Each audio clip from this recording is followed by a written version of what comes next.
Hi everyone, this is Jeremy Hansher. We're gonna start now. Thank you for coming to our fourth in the Sustaining Your Business webinar series. I am with the EMAP program, the Environmental Management Assistance Program. We are with the Pennsylvania Small Business Development Centers. We have a great webinar in store for you today. I want to go a little bit over about the webinar technology here in Adobe Connect. We are recording this webinar for later viewing. All the participants are muted right now, so please use the chat function, the chat box right below. You can chat any questions that you have, any comments, etc., for both of our guest speakers, and we'll try to get to those as soon as we can. The webinar, we're going to run roughly 45 minutes in length. I'm going to give a little bit of introduction, introduce both Scott and Quinn, take some questions, show some resources, etc. We have a download link in the very bottom right-hand pod or corner of your screen. You'll see the EMAP transparency and certification PDF. That's a copy of the presentation for your downloading and viewing pleasure. We'd like to have you join the conversation. Use hashtag sustain your business or ask EMAP or some other hashtags if you have any. You can follow us on our Facebook page, our Twitter account, Ask EMAP, and we appreciate you joining us. So a little bit about myself. I have been with the EMAP program for I think about 12 years now.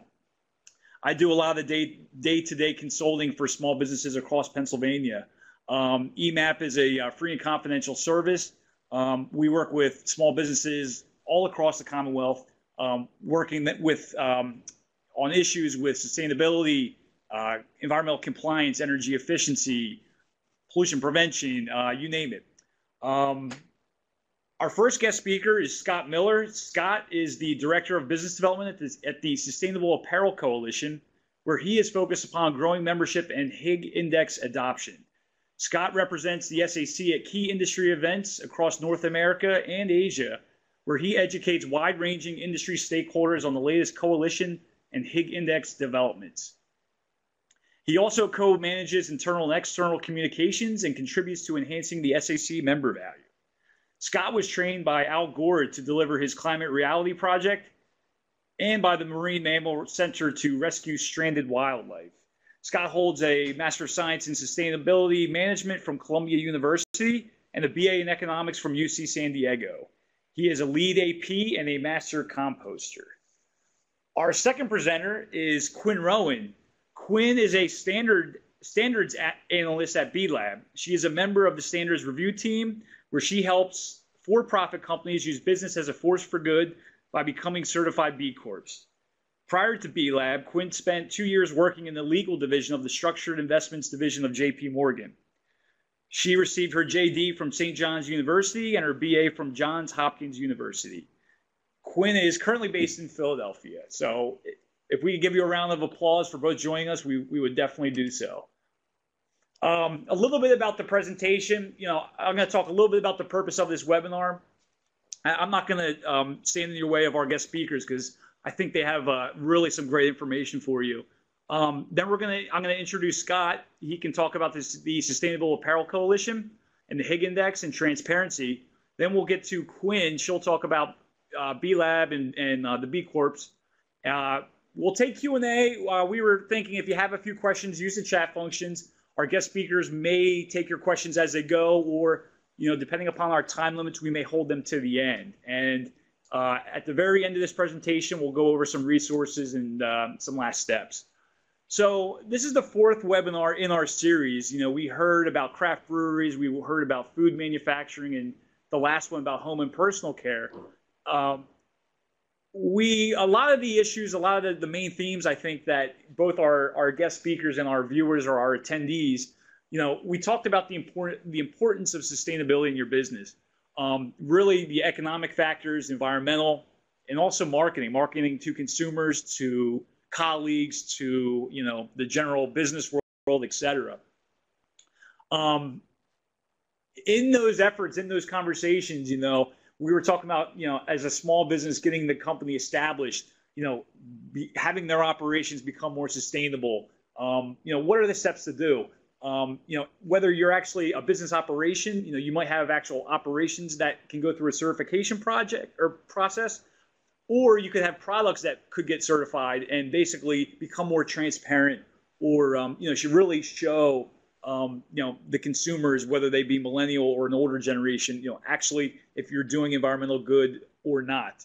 So we thought this would be a great idea for a webinar, and we were really glad to have Scott and Quinn join us to really share their experiences and information, et cetera. And really, I guess the certification aspect, it's almost a way to attract consumers and really legitimize your efforts. Because really, I mean, people do care about sustainability and social good. Some of the certifications that we talked about, I think in the last webinar, and some of the others was, there is the Sustainable Apparel Coalition and their Higg Index, but also the B Lab with the B Corps.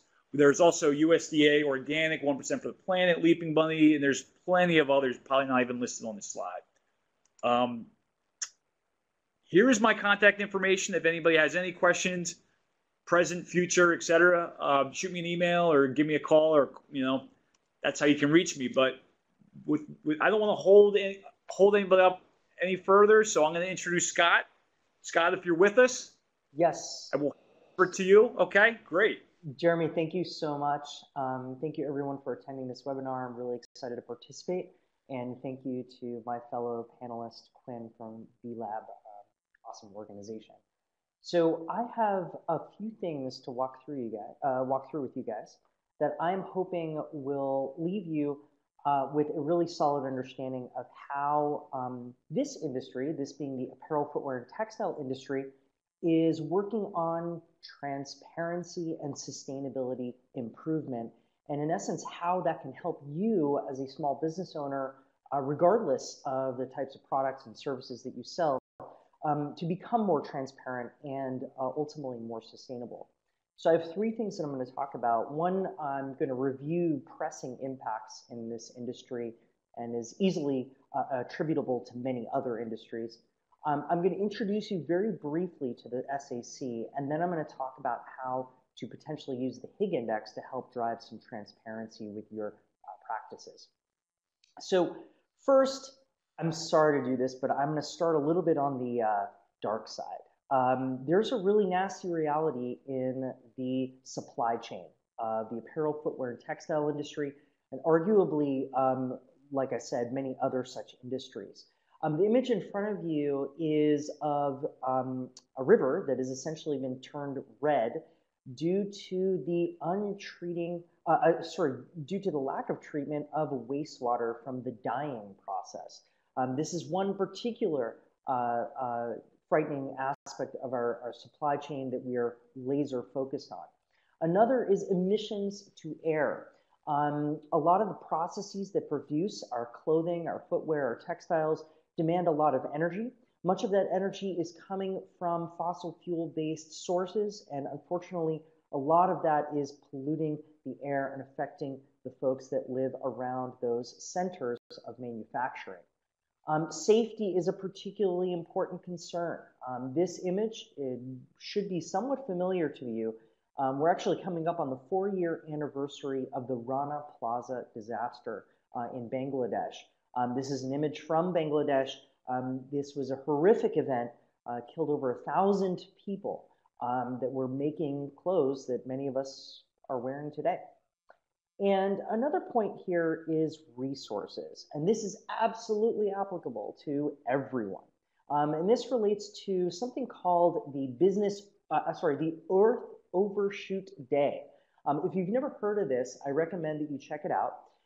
Essentially, the concept here is that every year it's recorded and shows essentially the resources that humans are consuming and using throughout the planet are far exceeding the Earth's ability to replenish those resources on an annual basis.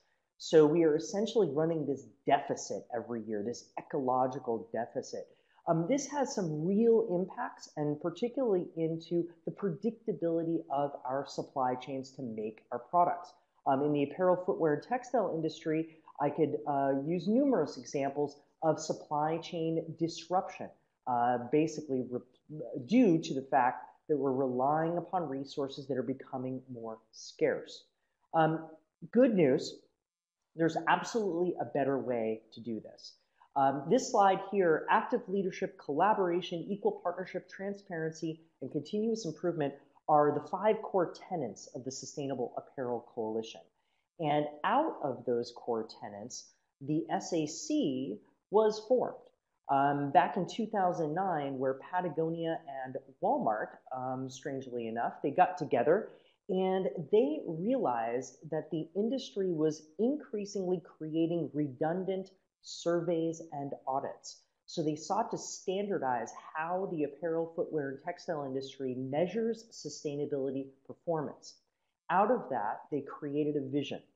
It's a very holistic vision of an industry that produces no unnecessary environmental harm and has a positive impact on the people and communities associated with its activities. So that has grown dramatically into a worldwide organization. We are comprised of brands, retailers, manufacturers, industry associations, service providers, academics, nonprofits, and government from around the world. We are a mission-based nonprofit trade association, 501c6 to be exact. Oh, and I just saw a note here that Lee is having a hard time hearing me. I apologize.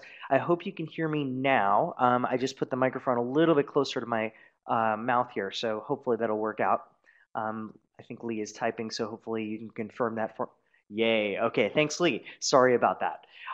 Okay, so you feel free to check out who is a member of the SAC on our website, but I want to make a very important message here.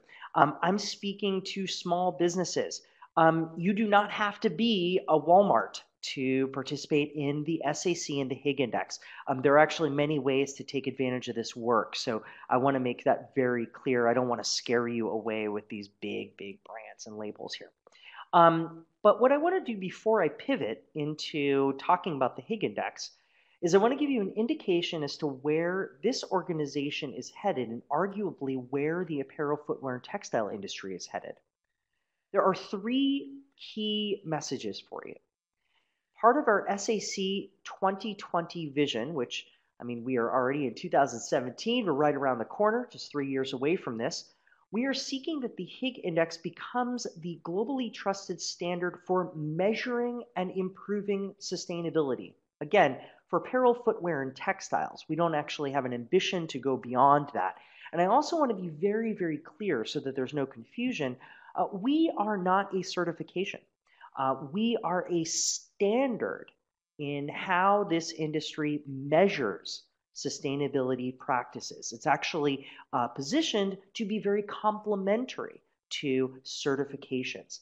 So I want to make that point very clear. We are seeking to have a full, transparent, and accountable product lifecycle. And finally, very important, we want consumers to be able to choose products based on trusted sustainability information. This image on the left-hand side is not random or theoretical. Just this past year, in 7 countries in Europe, with brands such as H&M, Inditex, oh gosh, I'm forgetting here, Adidas, and others, Nike, and others, tested a label communicating environmental performance to the consumer for non-leather footwear. It actually looked just like this. This was the first of its kind. And is in conjunction with the European Union and the European Commission. So this is a really big deal. It just concluded the pilot phase, and we will be looking at this very closely throughout the year. But this is where we're headed. We're headed toward really radical transparency for product sustainability. All right, so let me pivot into the Higg Index, which is my last section of my talk here. The Higg Index is not a tool just to say we're measuring something, right? It's not simply measurement. No, this is absolutely measurement with intention. We have some very substantial challenges globally from an ecological standpoint and a social labor standpoint, And we have absolute intention here with this measurement. So the Higg Index, what is it? The Higg Index is a suite of tools that is intended to measure sustainability performance throughout the supply chain, starting with the design phase, moving to the raw material stage of selection, manufacturing processes, environmental, social labor, logistics and policies, which are controlled by brands and retailers. Early next year, we will be incorporating a retail store and distribution center module. And last but not least, we will be piloting next year a full, complete product environmental footprint tool. Very exciting stuff. So you can see here, it's a suite of tools intended to drive radical transparency throughout the entire supply chain and measure sustainability performance. Now, it's not just measurement. Remember, I told you it was about intention. And the Higg Index is an inherent roadmap for improvement. The good news is that if you look at the Higg Index, and I'm actually going to give you very, very clear ways to access this tool as early as today, you're going to see that the platform, the modules, are designed to be a roadmap for improving. Essentially, you assess yourself, you look at yourself, excuse me, as a brand or retailer or manufacturer. And as you progress through the platform, you understand where you need to go. So that's essentially how it's organized. And to give you a quick snapshot of how large this online platform has become, we are now, the Higg Index is being used in 78 different countries. There are over 10,000 company profiles, almost 20,000 posted modules, which is another word of assessments. And then there's this connection dynamic. We don't quite have time to go into detail here, but I'd be more than happy to explain what's happening on that front. All right. Just about done here on the Higg Index. And what I want to show you is, in addition to understanding how you're performing and how your suppliers are performing, there's a very, very important dynamic here. The Higg Index is truly an index, meaning that the questions are quantified. So that there are points, there's a point system that's attributed to questions, and those points roll up. And so with those points, we're able to do some benchmarking. Now, I know this is a little bit difficult to read and it's not really pretty, but what we are looking at here is data from 2015, where it's an environmental facility module, okay? And what I'm highlighting for you on the screen with these two arrows are the worst performing categories. So what I'm trying to explain, and they happen to be wastewater effluent and emissions to air, right? And so what I'm pointing out to you is this is one way of how the coalition, the SAC, determines where the macro effects are. And then what we can do is we can drill deep into these impact areas to determine where, in fact, these impacts are occurring and exactly what is driving them. And so with that knowledge and that awareness, we're able to do some really cool things. And this is an important message for you all, that basically you cannot and I cannot, as individuals or as individual companies, save the planet. Collaboration is an imperative.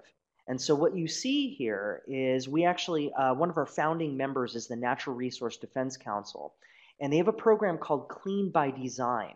And that Clean by Design program took the insights from the Higg Index and drove substantial, scalable impact by basically looking to see, oh, wow, look at all these brands and retailers that are sourcing from these suppliers that have these challenges from energy and water production, water consumption and treatment, et cetera.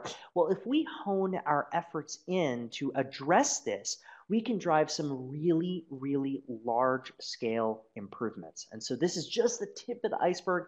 This is what we are going to be really, really focused on throughout this, the later part of this year and next year. All right. Okay, excellent question. I'm totally going to hit that. Thank you. Okay, so I want to give you this last slide here. This is the last part of my presentation, and I'll quickly address that question. What is next? I want to give you some very, very specific, tangible action items. Okay, so first, I encourage you to visit apparelcoalition.org. You can do 3 things at apparelcoalition.org. Number 1 is to download the open-sourced Higg Index Excel files. They are free. They are open-sourced. We are a mission-based nonprofit organization. It's just part of what we do, is we make things open and available. So I highly encourage you to download these Excel tools and use them however you choose, of course, within the terms of use, which is part of the document. You also have the opportunity to request what we call small and medium enterprise Higg access. That is also a possibility. If you're interested in that, you can ask me more about that, and I'll give you my email address in a second. You can also, if you choose, to inquire to SAC membership. Small size companies tend to lean more toward just accessing the tools. But if you are ambitious and you have the capacity to do it, by all means, consider joining. Last but not least here, I encourage you to visit our product page. It's product.higg.org. There you can access another open source tool that's the Material Sustainability Index. That goes into the environmental attributes of materials and also the design and development module, but that actually comes with membership and a paid license. And my last message for you is collaborate. You must collaborate with your peers. There is huge opportunity to collaborate in a pre-competitive way, and that's really the only way we're going to go forward. So very quickly, let me answer that question. Does the Higg Index look at the impact of chemicals used in apparel, their impact on the environment and or human health? Absolutely. Chemicals management is a huge topic right now. It is substantially covered in the Higg Index and is actually going to be even more dramatically covered in the 4th quarter when we release an update to one of our modules. We are partnering with the Zero Discharge of Hazardous Chemicals organization, or ZDHC, out of Amsterdam. They're a wonderful organization. We are collaborating with them very much on chemicals management. Thank you for that question, and I thank you for my time. Oh, that time. Thank you. Thank you, Scott. That was excellent. Does anybody else have any questions before we move on to Quinn? Or if not, I guess I can, if Quinn, if you can hear me now, I can turn it over to you and you can go with your presentation. Sure, that sounds great. Great. Well, thank you, Jeremy, and thank you, Scott. And that was wonderful to learn a little bit more about the SAC. And it actually looks like we have some companies that we work with that overlap. So that's really exciting to know, and hopefully I can hit on those in my presentation as well. So thank you, everyone. I'm really happy to be here. My name is Quinn. I'm a standards analyst here at B-Lab. And we are here at B-Lab. We're a nonprofit. We're a certification body located outside of Philadelphia in Berwyn. And I'm here actually today to talk to you about the B Corp certification. Unlike the Higg Index, we are actually a certification. So it seems like we work with similar companies, but what we actually do is we have the impact assessment that we take companies through in order to become what we call B Corp certified. So I'll spend some time today taking you through the assessment and telling you what it's all about. If that's something that interests you as a small business, it's certainly something that we have available to businesses of all sizes. And we can talk a little bit more about that in the presentation.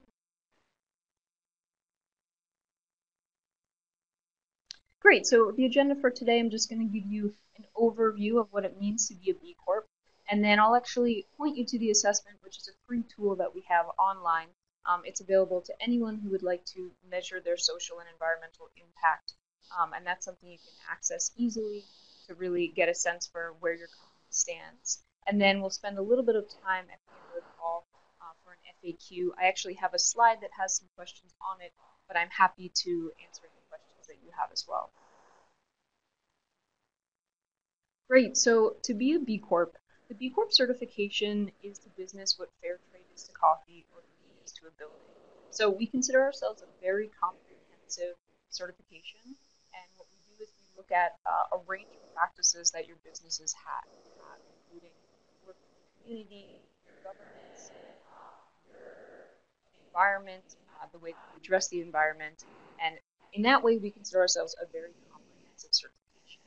This is a certification for for-profit businesses, and what we do is we take you through the B impact assessment, where we ask you a series of very specific questions in order to really delve into your practices. I believe we're having a little bit of a hard time hearing. I can try to. Yeah, Quinn, you're Quinn. I'm sorry, this is Jeremy. Yeah, you're kind of. We can hear you when you're starting, but then you're kind of like fading, or there's a little bit of fuzziness Okay, sure. or something. It might be a connection. Are you still there?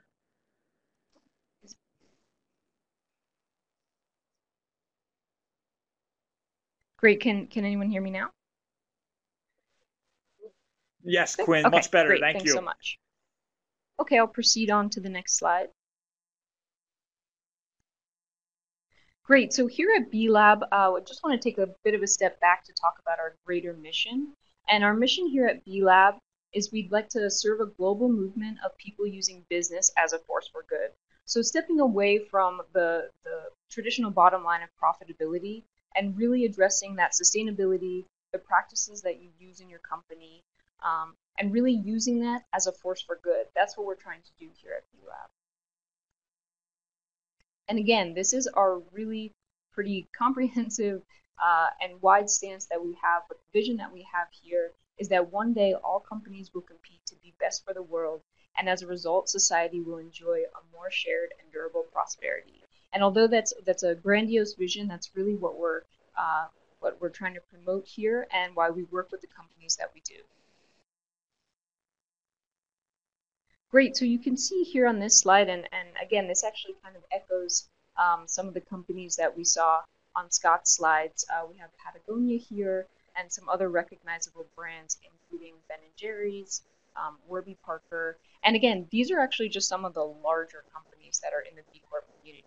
So all the companies pictured here are B Corps, but what you don't see here are a lot of the smaller companies that we work with. And we do work with, for example, sole proprietors, small businesses. You could have a product, but you could also be a service company. So although this slide captures some of our more recognizable companies, we certainly range in the sizes and scope of the companies that we deal with. And you should know that we actually just recently surpassed 2,000 certified B Corp. So that was a really big milestone for us. We're really excited about that. The community is still growing, and it's actually a much more global community than it used to be. We're in over 50 countries, over 130 industries, and actually we're also now over 40% of B Corps are located outside of North America. So this is a really exciting time to become involved in the community as it's growing. Great, and then this slide, I don't want to cause too much confusion, but this slide is actually more of an explanatory slide. We don't want to conflate some of these definitions that we have. So here at B-Lab, what we do is we certify for-profit companies to become certified B Corps. There's also a legal corporate structure available in many states in the US, and that is called a benefit corporation. And what it is actually a separate corporate form. So much like a C Corp or an S Corp, it's actually a corporate form that enables your company to have a higher level of transparency, accountability, and purpose. And that's something you can actually do. You can file with your Secretary of State to become a benefit corporation. And now more as this structure becomes available in the US, we are requiring companies to adopt that benefit corporation where it's available to them. Great, and then this slide is talking about kind of the real crux of becoming a certified B Corp. So becoming a certified B Corp, that makes you a leader of a global movement of people using business as a force for good. They meet verified higher levels of social and environmental performance, transparency, and accountability. And just wanted to take you through the sections of the assessment. So here we've broken them out. There's 5 different sections. What we have to begin with is actually governance. Then we go into the worker section, community, environment, and customers. And here this slide really captures just how robust the certification process is. The assessment has each one of these sections broken out with multiple questions within these sections. So you can see that it really takes you a while to go through the assessment and really take a deep dive into your business's practices by addressing each one of these areas. In transparency, this is actually a snapshot of a company that we work with. You may be familiar with Method. And what we have here is something that we do for all certified B Corps, is we allow them to have a snapshot on our B Corp website. So this snapshot will just give you kind of an overview of where they scored in different areas and how they compare to other companies overall. The accountability portion. The accountability, again, this goes to our legal requirement. So where it's available to you, we require that B Corps become benefit corporations. And the reason that we do that, the reason that we have that legal component of the B Corp certification, is we want to really bake the values of B Corp into the company's legal DNA. And what that does is that gives protection and permission for when and if the company goes through a change. The company can maintain those values through new management, succession, or ownership. Who can certify? And I just wanted to take a moment to acknowledge that small businesses can absolutely certify, sole proprietors can certify, and I don't want anyone to be discouraged by maybe the earlier slide that highlighted some of the larger companies. We really work with companies, for-profit companies of all different sizes. You can be in any industry or geography, and what will happen is you'll get a customized assessment based on your industry, size, and geography. And again, you can be any legal structure as you come to us. Wanted to mention again that there is that requirement, legal requirement, as you go through the process. I think we had a hard time hearing again. I'm just going to adjust this one more. Wait, does that help? And then I'll... Yes, Quinn, that sounds a little better. A little bit okay, better. Great. Yeah. I'll try to hold this exactly as is. And sure, thanks so much. Thank you. There is a fee for the B Corp certification, and I'll actually tackle that in a little bit later slide towards the end. It's actually a tiered structure based on your revenue. Great, and then just want to acknowledge your company does have to be in operation for at least 12 months, and if it's actually younger than that, we do have a special pending B Corp program for startups, and I can touch on that briefly at the end. Great, so just wanted to show you the tool. This is a snapshot of the B Impact Assessment and what it actually looks like online. It's a free tool online. You can access it by going to bimpactassessment.net, and all you have to do is basically create an account, and that'll give you access to all the questions that we have in the assessment. We encourage companies to do this even if you think you might not be ready to become a certified B Corp. This kind of it's a free tool to measure your social and environmental impact. So we make that accessible to everyone, and we would encourage you to just go online and try the tool. Great, and then just wanted to explain kind of how we break down the scores in the assessment. We basically divide it into two different sections. What we have is the operational impact, which addresses those categories that I mentioned before. So that would be your governance, your workers, your employees, if you have them, your community, your impact on the environment, and your customers. And that operational impact is kind of the nitty-gritty questions about your benefits, your vacation, how you maintain your offices, etc. And those are the bulk of the questions in the impact assessment. And then the second way that we measure your impact is actually through your impact business model. So that's a word that we have here at B-Lab just to basically define how you capture your primary impact. So that would be a company, the way that they're going above and beyond to be sustainable, or it could be to be a cooperative. It could be different ways that you're actually living the true B Corp values. Great, and then I just wanted to clarify a little bit about how the assessment is tailored to your company. So as you log into the assessment and you create an account, there will be registration questions for you about your company. And those questions will be about the geography, the sector and industry, the size, and the company details. And actually what happens when you enter in those responses is the assessment will become tailored to you depending on, for example, if you're a manufacturer, if you're an emerging market, if you're... Sorry.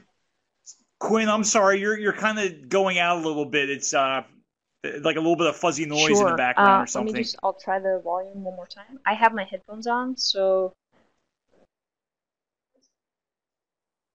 I can hear you now, yeah, but it seems like when you're talking, like towards the end of what you're saying, you're kind of like fading, and there's like a fuzziness that's okay, great. I overpowering or can hold something. the mic a little bit farther away.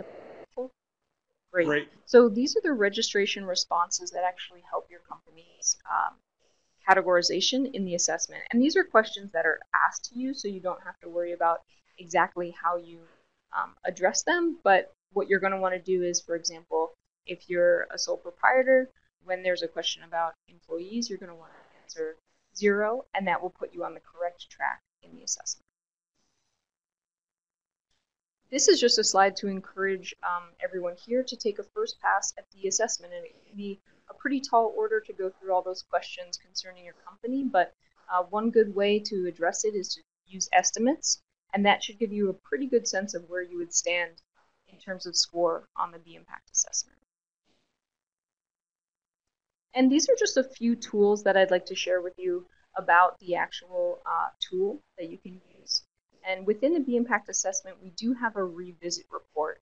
And what that does, if you click on the revisit report, if you click on revisit when you're on a particular question, it will then go into this section and then be deliverable to you in the revisit report.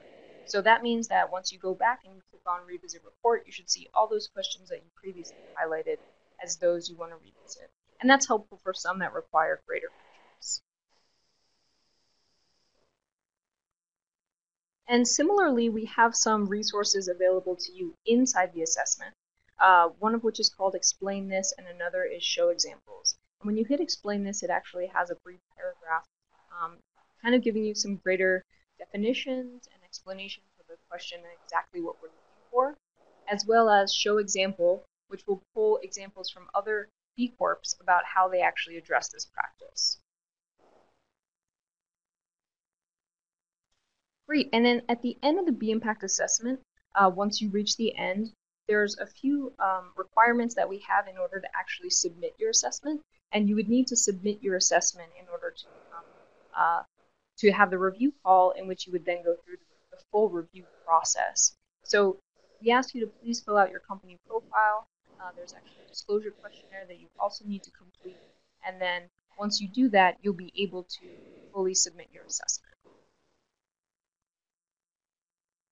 At that time, we actually start to go through the full documentation and review process. So understanding that the B Impact assessment is the first and a very large step of the B Corp certification, but it's not the only step. So you take that B Impact assessment, and then what we actually do is we randomly pull about 6 to 10 questions concerning your practices, and we ask that you submit documentation about those questions. An employee handbook would be an example, list of board members, and then we have several Excel templates that we ask you to fill out concerning your responses. And then once you've actually submitted that documentation, we go ahead and we have a 60 to 90 minute review call in which we kind of walk through the assessment with you and we address any questions that we might have. And then the final steps to becoming B Corp certified would be to sign the B Lab term sheet. The certification term is 2 years, and there's also a stipulation in there that 10% of B Corps are actually randomly selected for a review. Traditionally, that was an on-site review, but as our community grows, now it's becoming more of a virtual review where we do a bit of a deeper dive into your practices. We ask you for some more documentation, and generally we do an employee interview as well. We also ask that you sign the Declaration of Interdependence, which is a sheet that we've created that really outlines our values here at B Corp. There is a licensing fee, and I believe there was a question about that, which I'll get to that slide very shortly, and that's based on your revenue. And then once you are actually certified, you have the opportunity to have your public profile on bcorporation.net. Great, and this is the slide that was previously asked about. Here you can see the fee is based on your revenue, and this is our tiered structure. So for smaller companies that are going to fall under the 2 million mark, that annual fee is $500 or depending on your revenue. And again, this is an annual fee. It's not a biannual fee, or sorry, it's not every 2 years the way the recertification is. Great, and these are some resources that I wanted to share with you. That first bullet point being the most important one, because that actually directs you straight to the impact assessment, where you can dive into your practices and answer those questions about your businesses. And then we also have some resources here just about how to certify, what that legal requirement is. We also have the pending B Corp status, which is available for startups, and then various case studies that you can also take a look at. Great, and then I had just a few FAQs that are here on this slide, and I'm happy to answer any questions that showed up in the chat as well. These are just some general questions that usually come up. So first is, which year of data should I use when doing the assessment? And the answer to that question is your last fiscal year. So it would be now 2016 if you were to fill out the assessment at this time. I'm a sole proprietor. How do I get into the right track of the assessment? Again, there are going to be some gating questions at the beginning of the assessment based on the identity of your company. So there will be a question about workers, and at that point, 0, and that should be the correct track as a proprietor. We have a virtual office. How do I answer questions related to our facilities? That's a great question. There is an environmental section of the assessment that deals with a lot of your environmental practices. The virtual office is actually often indicated as NA or not applicable in those questions, but there are a few where you can actually capture your practices, and you would just kind of gauge how much of your virtual office is engaged in those practices, and then you can respond. So generally it'll say NA, no, we have a virtual office. In that case, you can select that option. It as you would any other question. And then our company has operations in more than one region. This can be a little complicated, but generally we'll solve the question to see if it's asking for the majority of operations. If you have, for example, 2 office buildings and one is certified, of course, we would say 50% certified, things of that nature. So generally you can follow the question. And again, if you have any questions about this, you can certainly reach out to us here at BLab. Great, so thanks so much for the opportunity, Jeremy and Scott, and I really appreciate it. Thank you, Quinn. It was great information. I apologize for some of the audio issues, but I think we got most of what you were saying. I know a question did pop up. I think this goes to both you, Quinn, and Scott. The question is from Nancy. Do the Higg Index and B Corp recognize or use EPA's new Safer Choice label process? Sure. So sorry, Scott, if you don't mind, I can. Yeah, please. I'm sorry. Go ahead. Great, thank you. I can quickly answer that. So we have some questions in the assessment about do you have other certifications, or, for example, are your products certified in any way, like a third-party certification? And of course, keeping in mind that we're thinking other than the B Corp certification that you're going through. So there would certainly be an opportunity to capture some credit for other certifications. And I think it wouldn't be an entire section, but it would certainly be a few questions.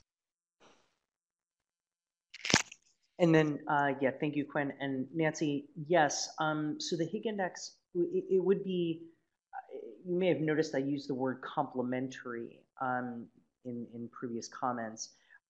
Achieving a certification or a label or an ISO standard or whatnot would, in most cases, have a positive complementary effect upon your Higg Index score.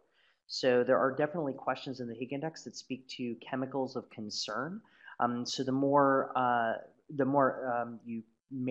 better you manage chemicals of concern, the better you eliminate such chemicals from your supply chain and ultimately from your products, the better you would assume you would perform on the Higg Index. So it is a complementary point there. And I do want to note that the EPA was actually also one of the founding members of the Sustainable Apparel Coalition when it was mostly US centric in the very early days, but then it has since expanded dramatically.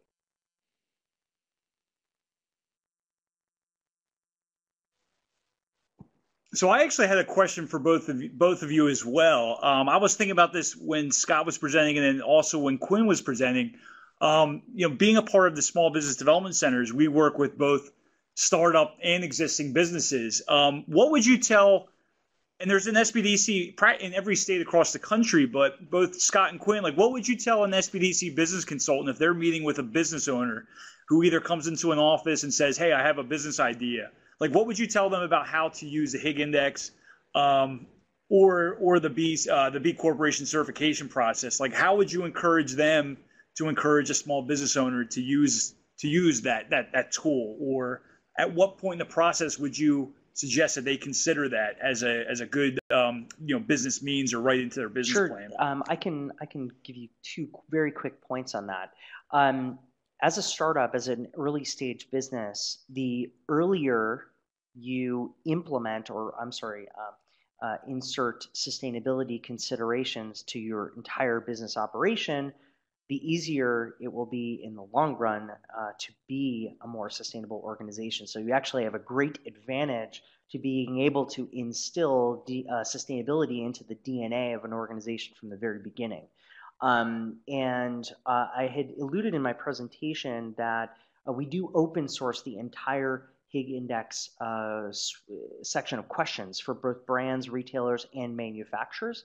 So I'd encourage them to be able to download that, and then we also make some resources that help you go through the assessment publicly available as well. So at that early stage, they could be asking themselves these questions so that when they're shifting in production, they can actually go ahead and take those considerations into account from the very beginning. Definitely is a great advantage to doing that, as opposed to doing it years later and then realizing, oh, you probably should have implemented this from the very beginning. Sure, I think I would answer similarly. I would encourage companies to access the B Impact assessment as soon as possible, because again, I think it's valuable for that measurement as well. So as soon as you sort of start to track your practices in those different areas, even if you're small and an up and coming business, that's going to allow you to have a metric as you move forward. So you may start and you may not be very happy with the results or with where you stand on certain questions, but again, that's a tool to visit and actually identify those areas and then address them as you continue to grow.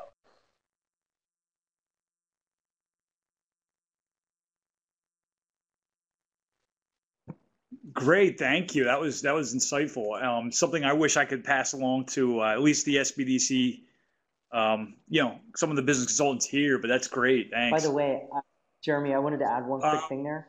One of the good things about both B Corp and Higg and just going down this route is the more questions you ask of potential partners, maybe sourcing agents, manufacturers, the more questions you ask about their sustainability policies and practices, the easier it's going to be to filter and find better partners. Because anybody that refuses to answer questions related to sustainability practices, refuses to be transparent about their practices, you should view that as a red flag. So that I would just say that's particularly important with a startup when they're trying to find someone to make their stuff from the very beginning. I would highly encourage that sort of posture when you're going out there trying to take things to scale. Yeah, absolutely. I agree. I mean, I was having this conversation this morning with my colleague, not an apparel or a footwear manufacturer, but it was a manufacturer that our program had worked with. There was a compliance issue, and we were trying to convince them you need to do the right thing environmental wise, not just because it was a red flag, but it was kind of a blatant, issue. And it was very difficult to try to, so I guess there's some people that just want to keep their head in the sand, but to encourage and say, hey, look at your peers, look at the supply chain, this is something that they're going to be looking back on. I completely agree with you. I think another question just popped up too, which is again from Nancy. Should we be now looking at the Higg Index scores when we purchase products? I guess this is as a consumer standpoint.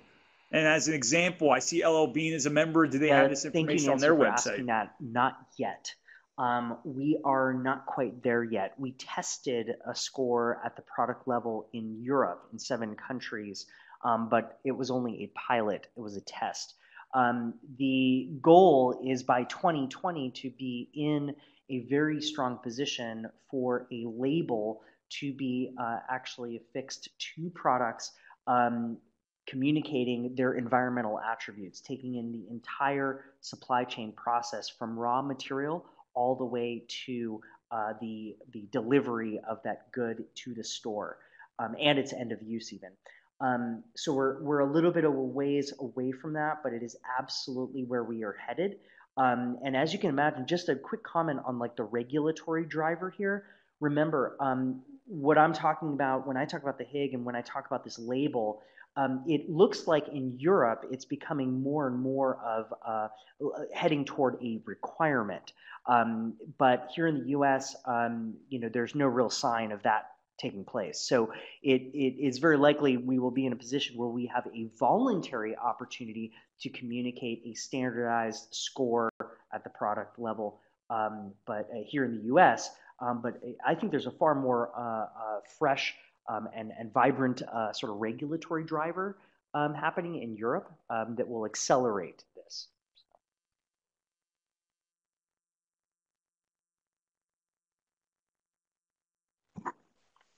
I thought I saw someone typing as well. There might have been another question. If you have it, while we have our speakers still on, please go ahead and ask it. In the meantime, I'm just going to advance to a couple of the slides. We do have a few resources available to everybody. So if you do download the copy of this PowerPoint, you can feel free to visit a lot of these links. There are some links as well as the links that both Quinn and Scott provided as well. I mean, I know I'm going to go look at some of those free tools that are available to all of us. And finally, this is, I mentioned it from the beginning, this is our 4th webinar in the series. We do plan on having this available for later viewing. We've been working on basically turning these presentations into MP4s, and we actually created like a YouTube channel. So be on the lookout for this video and some of the other ones. For future viewing pleasure. That is our website, askemap.org. We'll probably have some information on here. Going back to the chat function, Heather had the question, have studies been done to connect obtaining B Corp status and the long-term success of the business? But then she said success isn't the right word, long-term survival and growth of the business. Sure, that's a great question, Heather. And I think the quick answer to that is that this is a metric we're still trying to capture. So the quick answer would be no, but we do have indicators linked to how these businesses are performing. And of course, we have case studies of our own. It's a little bit difficult with some of the larger companies because, for example, they may have been quite profitable previous to becoming a B Corp, or they may also have other previously mentioned certifications, like, for example, organic, or some of the other ones on the slide that we saw. So it's a little bit difficult in those cases when they have multiple certifications. But this is absolutely a metric that we want to get a better hold on, and something that's in the works for our tracking.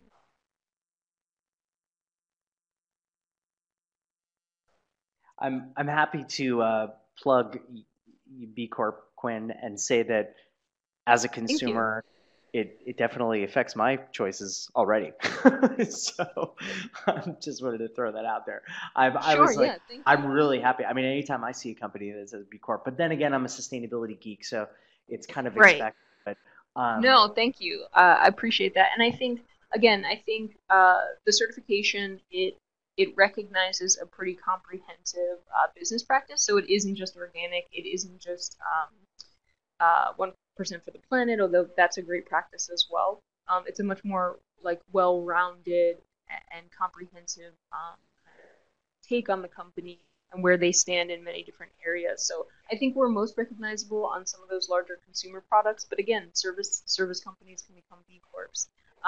We have different small businesses going through the process, and they don't necessarily have a product, but marketing or accounting, even legal services. So just want to put that out there that that is the best kind of way, I think, to recognize B Corps, but we have a variety of things as well. Yeah, and I'll just chime in on that same note as well.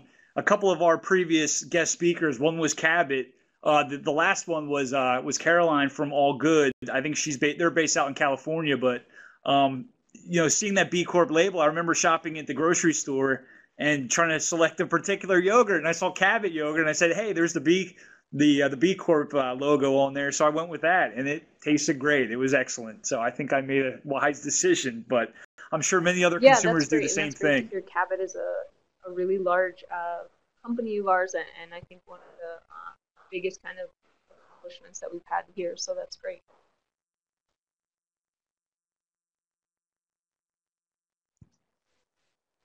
Well, great. Thank you both, Scott. Thank you, Quinn. We appreciate it very, very much for your time. For your energy, the great presentation. We really thank you very much. So both Ann and myself, we thought this was great. So thank you once again. And I think this will be useful to both people that were on this webinar and hopefully for future viewing. Thank you. Yeah, it was my pleasure. Great. So we won't keep you any longer. So I guess we're going to sign off. So thanks again, everybody, and we hope you enjoyed it. Yeah, take care, everybody. Bye-bye. Take care. Okay. Thanks. Bye.